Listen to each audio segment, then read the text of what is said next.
Thank you very much indeed, Las Corla. I welcome the chance of just adding a few comments to this debate on the European Council. Primarily, if I can, on the issue of Brexit, and I know that the Council, there wasn't a key discussion, or wasn't a key moment, in a sense, in the whole Brexit process. The work really has to be done away from councils and before coming back for a final decision at hopefully a council, and a special one in November or in December, or some seem to be saying now in January. But I do think it provides one of the staging posts where we consider where we are at. And my own comments are, I suppose, based. I happened to be in London yesterday, the day before, speaking at various events in relation to Brexit, and they just inform my own thinking.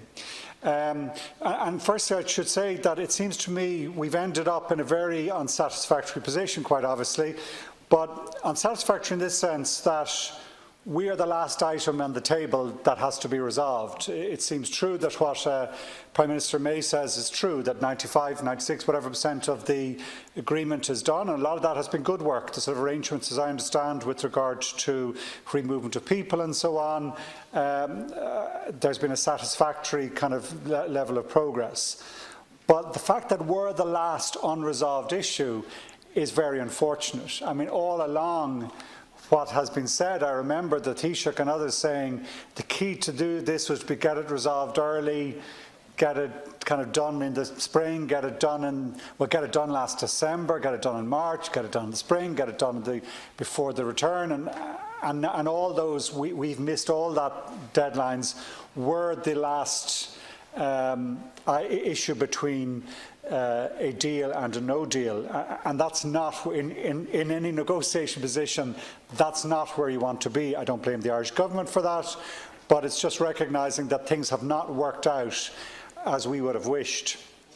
I think we should stick to our principles, and the primary principle being that in signing and in agreeing and as a people voting for the Good Friday Agreement and amending our constitution, removing Article 2 and 3 of the Constitution, it was a hugely significant constitutional moment for this country, a positive one in recognising that the return to United Ireland would only be delivered in the context of a majority of the people in Northern Ireland desiring such an outcome, and a willingness to work and cooperate with the North and through the various structures that we have, recognising the unionist position and tradition and their rights to their constitutional position.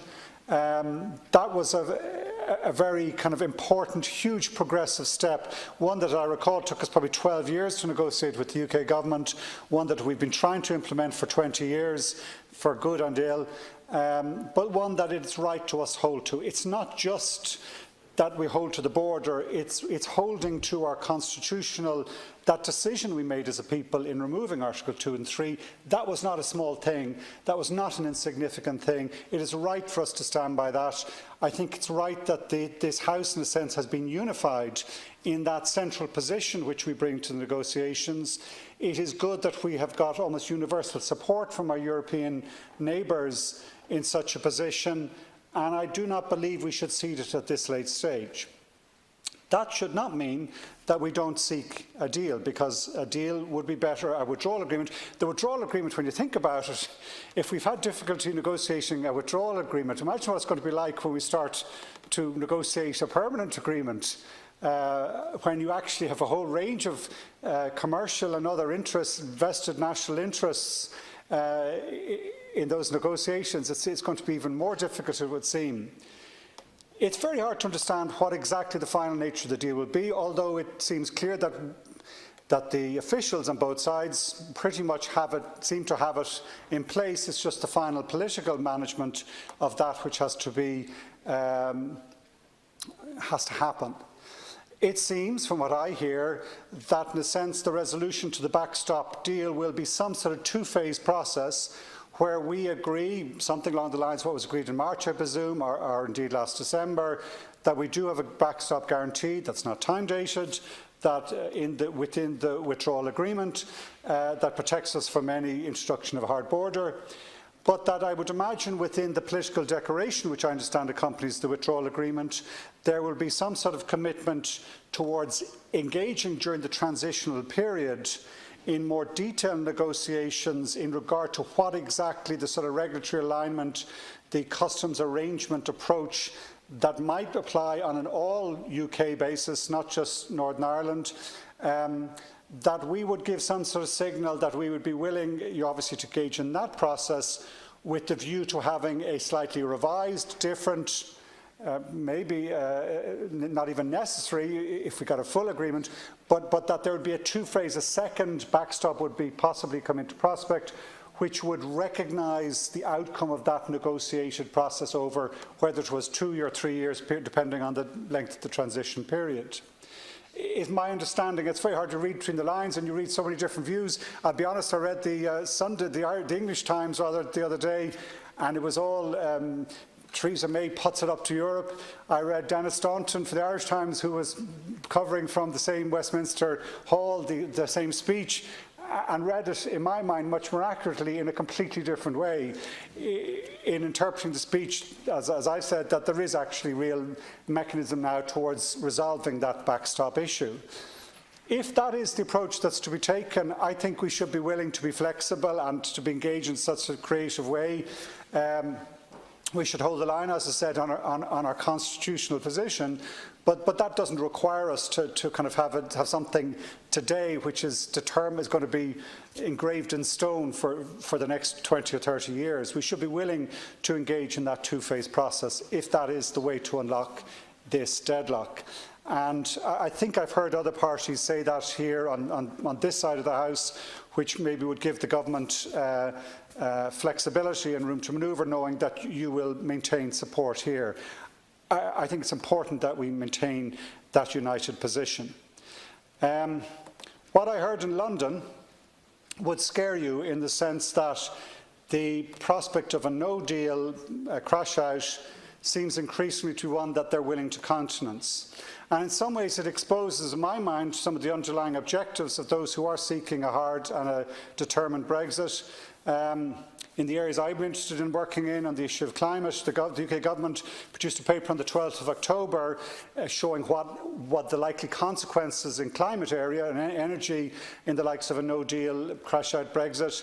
And in a sense, they are talking about and seem to considering leaving the ETS, really going to kind of the deregulated route, which in a sense thinking that that would cushion the hardships that would come from the breach that would occur in faith and relations and trade with our European Union partners. In a sense, it exposes the underlying kind of philosophy behind the Brexit deal.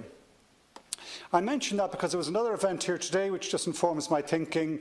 There were a series of Northern Ireland campaigning groups on environmental issues who presented in the Oireachtas today in the AV room an analysis of what's actually happening today.